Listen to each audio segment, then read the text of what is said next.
Wang Yong has earned millions of audiences' applause in China and America. His face is one that is often seen in television dramas. I'm fed up with small-time hustles. I'm too good to waste my talent for greed. Join us on UpClose to learn more about his life story.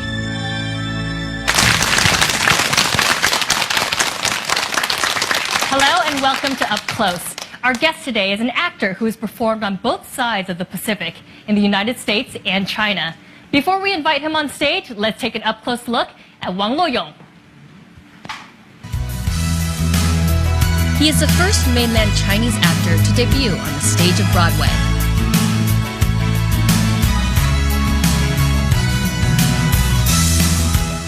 His brilliant performances captured the hearts of thousands of Americans.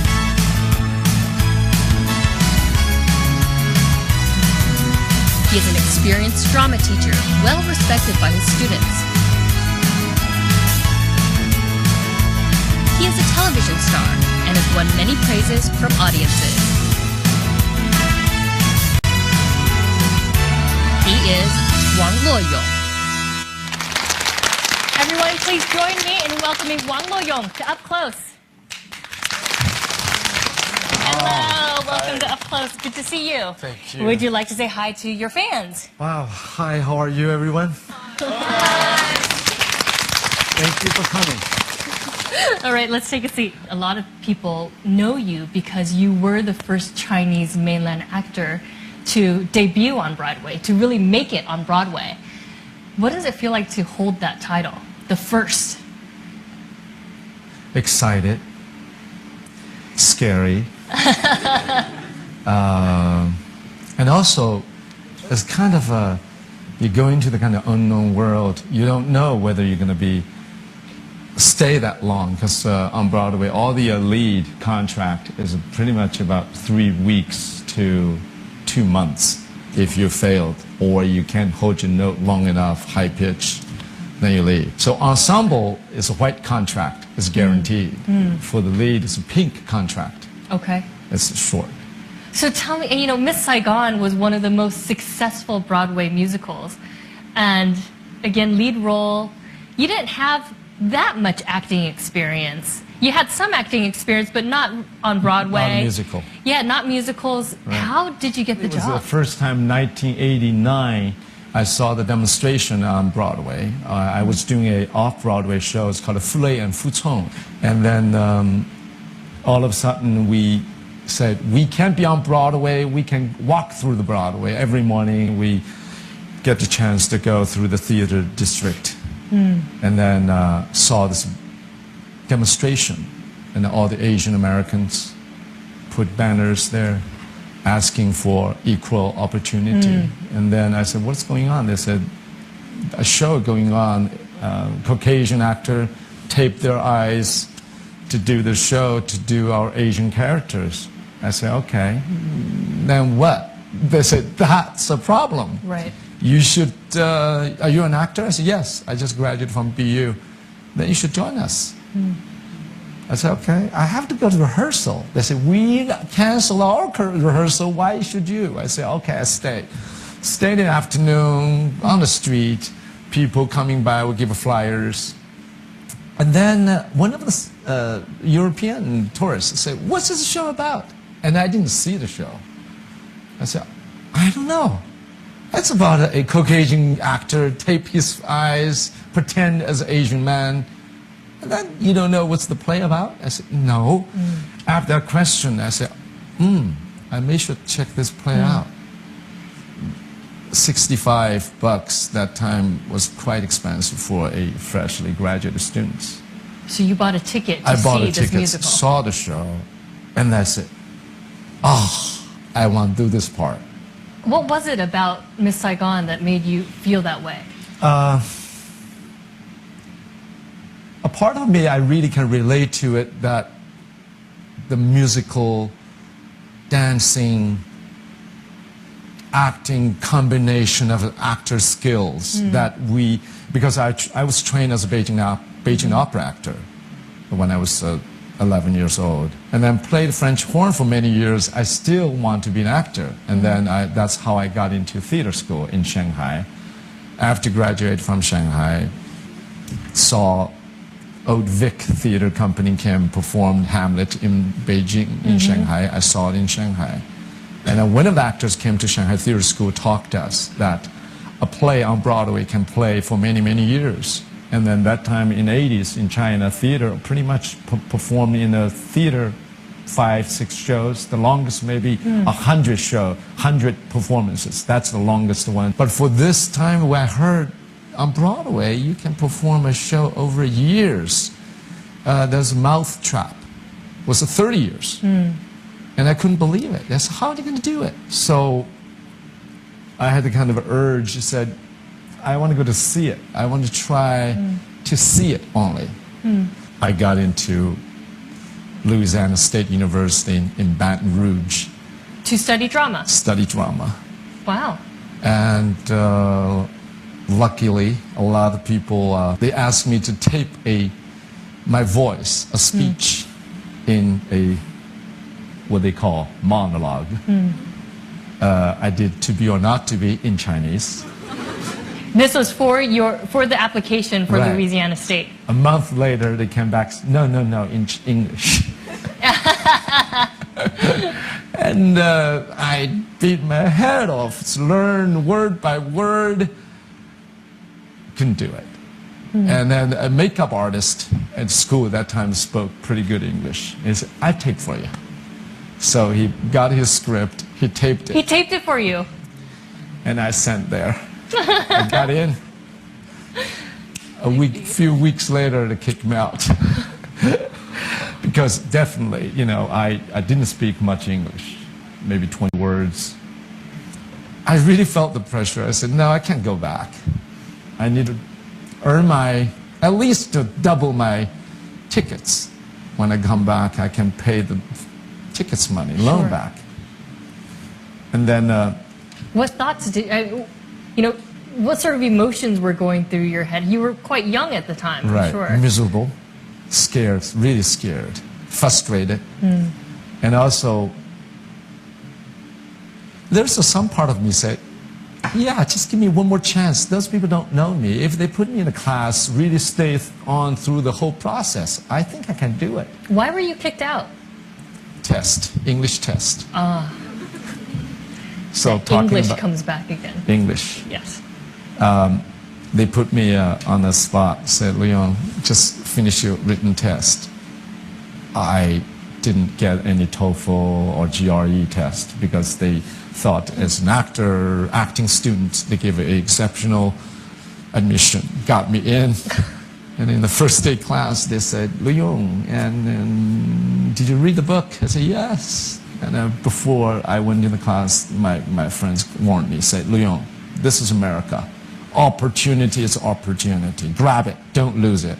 Anything they ask you whether you did it or not, you say yes. I say, yeah, but a lot of things I don't know. No, you say yes. So that was first day of reading Stanislavski, the second book. And the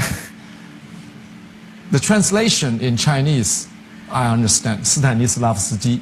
So Stanislavski, I say, I got it, okay? Of course I read it in Chinese. Did you read the book? Nobody raised their hands. Yes, I did. Wow, what do you think? Yes. Then, well, yes. All the classmates turned to look at me. And then the teacher, wait, come on. Yes. Yes. And then a few moments later, the teacher called me, Leon, come up. Put me in the classroom and then said, okay, I will meet you in 15 minutes. And meanwhile, you wait for here, and I got paper for you. And then when I saw the test paper and examination papers, written test, and I know trouble. It was like oh my God.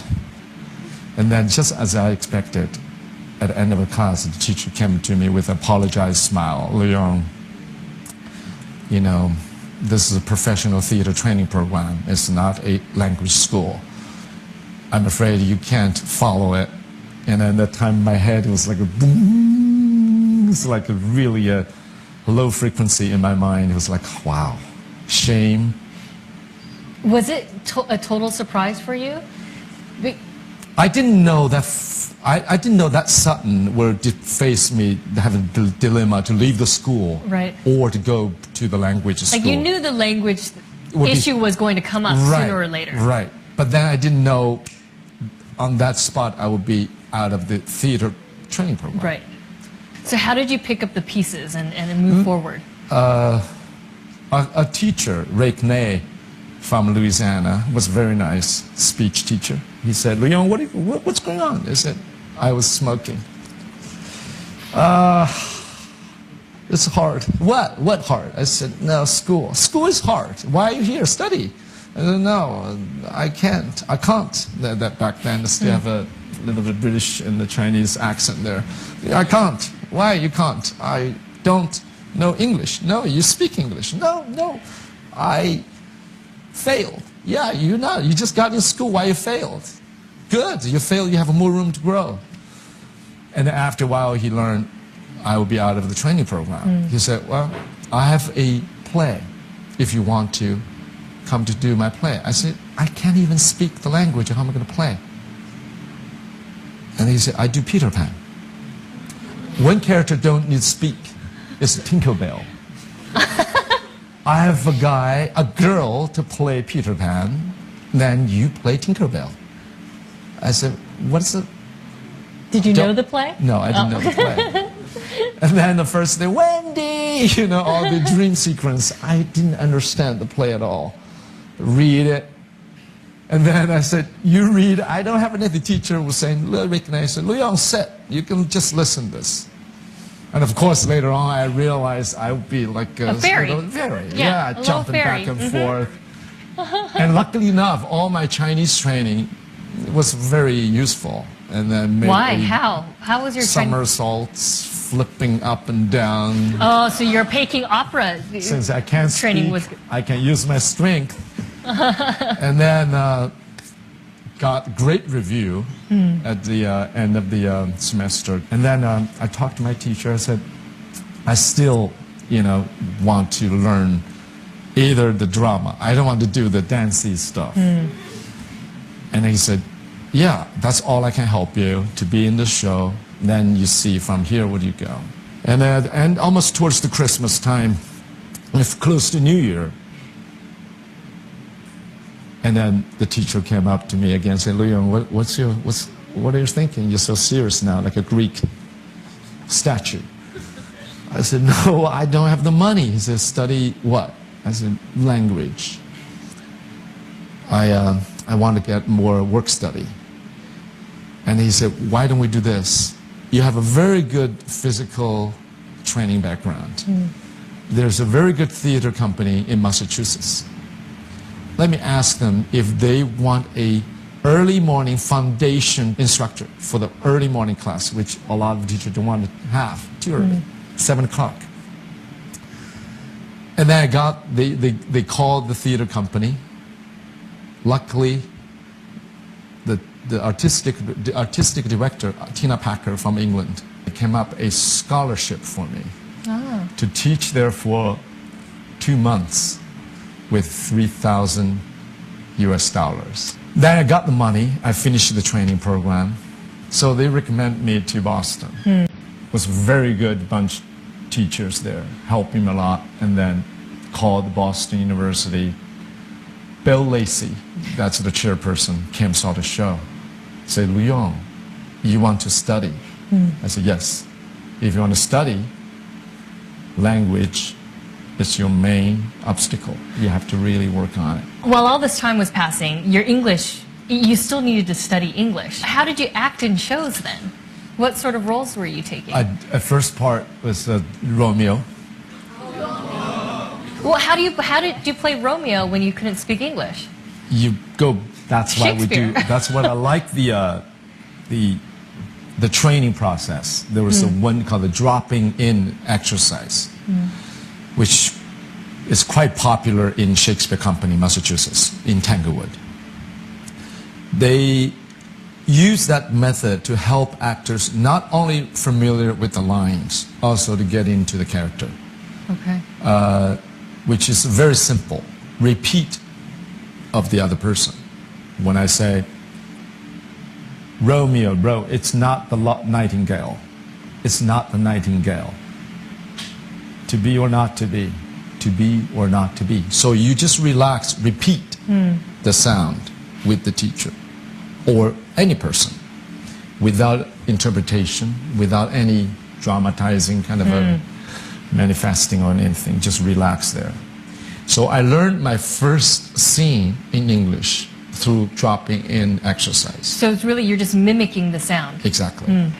And I remember one of the days, teacher would say, Yong, why don't you do it in Chinese? I got my Chinese Shakespeare there. And then he said, you did Chinese more delicate. Why in English you're in a rush? And I got upset because I just quit my Chinese restaurant work. I said, why you so mean? He said, why? What did I say wrong? I said, you being so mean. He said, what? And then I thought it was delicious. I heard his words, delicate. Oh. I thought it was delicious. You compare my acting as food. I got upset. But delicious could be a good thing, right? Right, but that part was a kind of a serious moment, Sure. right? He didn't say delicious in the kind of a delicious. It was Right. like, why you speak in a such a delicate? It's kind of a Sure. painful. Seems or a bit critical. critical, almost. Right. exactly, critical to my work, and then put it delicious. I thought was delicious. He said delicate. And then he said, use your dictionary. I said, I don't have my dictionary. And then I said, I'm not going to act anymore. He said, come on back, Yong. We'll stay.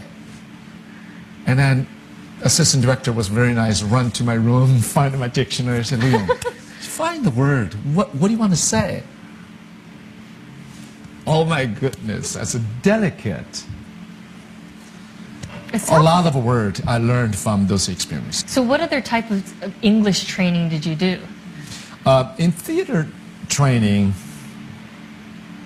the open throat, because in Chinese we 你今天好吗? We have a full tune, so the throat we tend to using closer, throat a lot, throaty voice a lot. 你怎么了? 没有. English would say, how? You never do that. So I had the first time to do is none of the theater training programs had the experience training Chinese actors. So for me, I had a hard time to say L at the end of the word, could almost impossible. So to like say full, thrill, world, all those words. I couldn't say it. I would say word, thrill, thrill. It's like trying to sneaking out there. And If you say it softer, maybe nobody will know. right, it's like I'll kill you. I never say kill. And then the teacher would ask me, open your mouth. Ah, la, la. I couldn't do it. So finally, Bob Chaplin, my great voice teacher. So I'll give you something over the weekend. You just chew on it, and then to imagine to say the L sound. If your tongue hurt, then don't do it. If you really feel comfortable, do L. So I put the note, wrote the note on my weekly book, put on the teacher's table, say, what are you going to give to me? He gave me a cork, the bottle cork. I said, what's this for? He said, just bite on your back teeth. La, la, la, la, la. To open your mouth. Exactly, open my jaw. And then when I got everything big and I say, bad, I pay my bill. You exaggerated it. Exaggerated. So he made a key with the cork. So E sound will be fell, kill, hell. E sound will be heal, B, key, C, li. I did a lot of vowel sounds, go back to very fundamental, boring Very fundamental of speech, right? training. Can you show us how you use the wine cork? Sure, you don't have you have a wine. Of course we have a wine bottle. Okay. Everybody want to see how he trained himself to... Okay, all right. Wow, this is you got a real bottle. So not only do we have a wine cork, we have a bottle of wine. So, so let me see how... Are you good at opening wine bottles? Sure, I can. Here, you want to do the honors? Thank you. Oh, wow. Anytime when I went to a party or something, the people open it. And then you put the wine cork in your mouth. Right. Cork, it won't hurt your teeth because when some Soft. kids, yeah, it's so soft. And then you put on there, la la, world. I read from here. So to read or not to read, that is the question. Whether it's noble to suffer the slings and arrows of outrageous fortune, to take arms against the steel crossbow while posing in them, to die, to sleep, to die or to sleep. So you really open your mouth. That part of for vowel sounds. And then when you cut in half, then all the S sounds, bell, hell. I've never heard of this method. I think all of these English schools should, give a wine bottle to all their students and give them a wine cork to try. Yeah. And in fact, who wants to get a lesson from Wang Yong? Right here, yes. And then the gentleman up there, 2. All right, we have 2 more bottles. Come on up. Why don't you introduce yourself? What's your name? My name is Lucy, and I come from Beijing Foreign Studies University. I'm Bill. Here's one. Actually, I just heard you speaking. It's pretty good. When you say the word world. World? Yeah. Okay, imagine you speak to 500 people. Okay, like doing a drama. No, just say the distance. In the world. In the world. Good. In the world. Okay, very good. And then 1,000 people. Okay, 1,000 people. The star is Well, that's really far. Okay. In the world. Right. You see, when she said closely, then she can pretty much do it in the world. It's okay. But when you project, she loses the L sounds. Right? Listen again. Okay. Louder. In the world. Right. Right. Okay. Say the world again. In the world. Okay. Well, we'll go further. In the world. Right. Great. So, world. Your opens pretty good. In the world. A little wider. So hold this in the... Here? Right. I just bite it? Yeah, bite it. Okay. So say L sounds. Oh my god. Let's go. Oh. Right, that's it. Go up. You see her tongue going up. Go. Girl. Oh. Right. Just say world. Okay. World. Good. You see your tongue. Let it really complete the movement. Yeah, that just... World. Let's do it again. Okay. Open world. World. Right? So her movement is very clear. Open, slide, glide up there, and then touch, come down, right? World instead of a world. So she should do it, let's have her do it 5 times and then Right. take it out and then Right. do it You do it again again. and see if it Do it improves again. it. Okay. Like, put it in. Yeah. Okay. World. World. 3 more times. Okay. World. Leave it louder. D sound louder. Give it Okay. world. World. World. Let the D out. Okay. One more time. Let the D out. Okay. World. Oh my god. Soft D. Give a soft D there. World. Yes. You go. That's World. right. World. Right. Good. D. Go L. World. More L. World. Hold world. World. Right. One more time. World. Okay.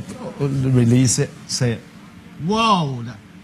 Nice. It's nice. I could see a Okay. difference. How does it feel? I mean, does, Okay, actually it feels a lot different because I think this must be helpful for drama, because you're trying to speak to all the audience to make everybody hear, like they can hear what they're saying. So you must just open big of your mouth and Open up your voice. yeah, the vowels. Yeah, you don't drop, right? Yeah. I think it's very different with what we learned from the school, but it's very practical. Okay, just try to again say what again, but put a bite in the back. No, bite on the side. What?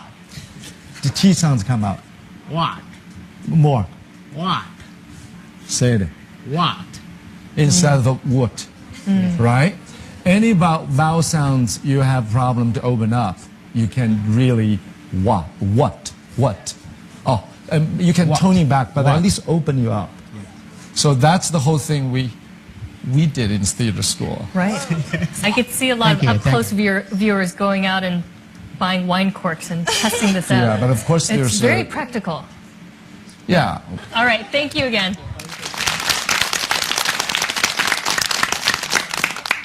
Let's go back to Broadway, because again, Miss Saigon was a huge musical on Broadway, huge musical hit, and you played a very lead role. What happened? How did you actually get that role? After the demonstration, I saw the show, and then I really got excited, and I went to the backstage door. I said, who would be the person make the decision? They said, for what? For casting? No, we have a casting director at the end of the page in the program.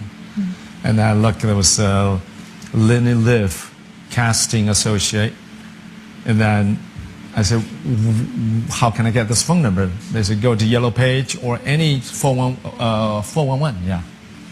And then I got the phone call to the information, eventually got the phone number, called the office. They said, wow. I said, my name is Yong. Who are you? I said, yes, I'm from China, and I have this, I'll come up. The secretary just called me up. I got so excited. I said, why? That was bizarre. I didn't even finish my sentence. She called me up. And then went to the office, and then when Vinny Liv came out, so where's my ticket? I said, what ticket? Are you from the travel agency? He booked the tickets come to Beijing. He thought I was a delivery boy. Oh my gosh. Real. And I said, come on, Jenny, who is this guy? I said, no, I want to audition for Miss Saigon. The guy said, do you sing? I said, yes, I sing a little bit.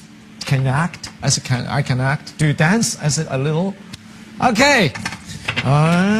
Give me your pitch. What is it low? Okay, low G. Okay, A, go B. Can you go? And he used his piano to test my voice. He said, okay, can you sing?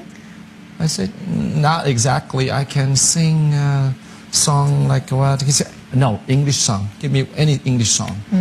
So I sang Love Me Tender. And he said, okay. Can you do a monologue? I said, sure, I do a monologue. To be or not to be? No, I did I'm Butterfly. And then he called me, said, you stay here for a little bit. Maybe next week we have a open audition. You can give a try. I got there 8 o'clock in the morning, wait till 6 o'clock p.m. And then finally called Lu Yong Wang. Oh, Lu Yong Wang. I can't read. I got in, and I started saying, love me tender. Everybody, you know Miss Saigon music. Yeah. It's totally different style. Everybody was like, I said, what? It's funny? I got upset. They said, no, it was good, but it was just, no. So the audition people start to apologize. I said, that's the only song I know. They said, we know. Okay, the dance captain came on, showed me a little skip to dance a little bit, learn the sequence on the spot. So they said, why don't we do this? You got this music, go back. If you have a pianist or accompanist, work on this music. We come to see us in a week. When you're ready, call this number. Wow, they gave you so many chances. I got this music, went back, went to Shanghai Conservatory of Music teacher. He learned Mozart, Rachmaninoff, the kind of a Tchaikovsky, classical right. Tchaikovsky, but he never learned jazz, you know, syncopated. Da, da, da, da, da, da, ding, ding. So I learned the music. I'm fed up with small-time hustles. I went back out there a week later. Everybody flipped out. Ah, what's funny? I said, what's so funny? Every time I sing, you laugh. They said, no, no, no, just too, you know, rigid, relax. So off and on for 3 months. I got my 4th audition, and eventually they put me on the stage, Broadway theater. I was standing on there, I was shaking. Cameron McIntosh came up to me and said, Yong, just don't worry, just sit down. The chair is next to you, and then speak slowly, say the word. Asked me to speak the word. I said, okay, I am fed up with a feeling. So I start to get very intimidated because all the people from London flew in, want to see me. And then And this is still an audition. audition. It's Right, called the but on the stage, okay. So what they call the second callback, 4th callback. I'm already got my 5th callback. Okay. And then finished my audition. The choreographer came up to me and said, Yong, now you're on your own. Forget the music, forget anything. You do it free. Come on, do it. Don't listen to music, do it. And then with all the nervous anticipation, expectation, preparation, imagination, frustration, anything, I put up the show there. And I remember first day I did, I'm fed up with small-time hustles, instead of, I'm fed up with small-time hustles. I'm too good to waste my talent for greed. It's become so, you know, I'm fed up with small-time hustles. I'm too good to waste my talent for greed. Instead of going the beat by beat, the character comes in. And then I thought I was totally bloated because music, pianist went away. The dance captain sit there, warm up on his own. I look at everybody's note, say, okay, for a kind of a courtesy call, let me finish my audition. I went back. My American actors friends asked me, how did it go? You call back, 5th caller. I said, totally shitty. They said, well, you feel normal now, you're more like an American actor now. I said, what do you mean? All the American actors feel shitty. Experience We audition for 100 times, we get 1, that's our luck. If not, that's normal. So when I got back, the answer machine was beeping. And That day? Yeah, on that day. Yong, we sent you to go to a speech coach, voice teacher, dance class, and then at each of the day, end of the day, the creative team come to call in, say, how is Yong doing? Great. So almost a week later, called me, said, Yong, we want your measurement. Sit on the cab. That means you're getting a I know, it's like a right? $5 taxi. I gave a $20 bill, no change. I feel so high, and then they said, Yong, we put you up on the name list. If we have a new company come up, we'll call you. Oh. Whoops. So off and on for about almost 2 years, I got a call 8 times. A lot of my Asian American actors, friends told me I was lucky because with the kind of outside kind of a pressure to the producer maybe, Sure. To have it, or maybe the producer really thought I had something. The from both sides helped me. Right. And then when they called me, I couldn't believe it. They called me and said, Yong, we saw your show. Just come to New York. I said, yes. Another audition? No way. I don't want to go there anymore. We think this time you're ready. I said, Wow. ready for what? A touring company? You must have been jumping for joy. Yes. After that, I was like a totally. Did you scream? Yes. Threw my telephone out, threw my shirt out of the building. And then in California, the building manager called me, come to clean it up. I said, sure, I clean up. Anything else you want me to do? You became the first Chinese mainlander to be on Broadway in a very important role, in the lead role as the engineer. You played that for 6 years. You guys, he played it for over 2,500 performances of Miss Saigon. And I know all of you have been waiting to see him play this role. Someday. Yeah? Let's take a look at this video clip. Here I come, USA, your next champ's on his way.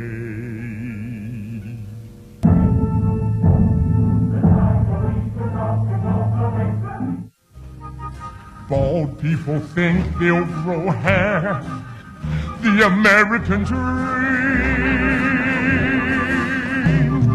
Call girls lining Times Square, the American dream. Bums that have money to spare, the American dream. Cars that at bars take you there, the American dream. On stage tonight, Fred is there, the American dream. Schlitz down the drain, pop the champagne.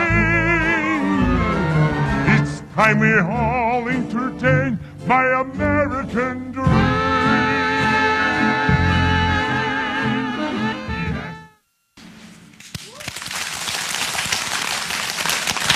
You sang a lot about the American dream as his character. What was the American dream for you? To be on stage, to freshly graduate from school, to use my knowledge or trained all the methods to try out, just give a try. Because money's great, and then you have a great way to meet great directors. And then I remember when I was doing Miss Saigon, George Scott, who played the General Patton, he was playing Inherit the Wind. Kevin Spacey's were doing Caveman. Just the lady, great actress, she just passed away, Natasha Richardson. She was doing Cabaret. And then at that time I was on Broadway, a lot of great actors there. And then each opening night, a lot of actors come in to congratulate each other for the gala, for the anniversary of the shows. And I had a great chance to meet so many great people. They were so eager to learn. Every time they heard I'm from China, they put down their glass, asking so many questions about China. Almost to me, the mainstream theater professionals don't know anything about China. Nothing. Very little. And I had one... Did that surprise you? Yes, because I feel any mainstream actors in China would know something about America. Right. But we're there is totally, they don't have time or something. The media or just don't have the time or they don't have the access. So was the best of the time, really meet those great people. Did you ever get tired of doing Miss Saigon? 6 years, 2,500 performances? You have to do it every day, don't you? Maybe during the weekend, before you walk in the theater, you say, do a show. And sometimes it just... Then you feel tired, but then the minute audience come to give all their attention to you, you get the adrenaline again. Exactly. Right. You go in there moved by them. Because audience become a part of your existence. It's not something you do. Then the audience are doing this. Then you will say, my father was a tattoo artist in Haiphong. If audience were doing, you see some weekends crowd from Americans audience. That was like everything you say, they laugh. Then I said, my father was a tattoo artist. You can just go faster. Some European tourists, they were look at you, English as second language, you go slightly articulate. So you'd adjust a bit. So the audience has really become a part of our really So you're getting a lot of energy from that Exactly. audience. Right. Hold your thought. Next week, we're going to have Wang Long-yong back, and we're going to talk about this next part of your career here in China. So I want to thank you for being here with us today. I want to thank our audience, and I want to thank our viewers at home for tuning in. Join us again next week as we continue our discussion with Wang Long-yong. My name is Yi Shu from Beijing. We'll see you next week on Up Close. Bye for now.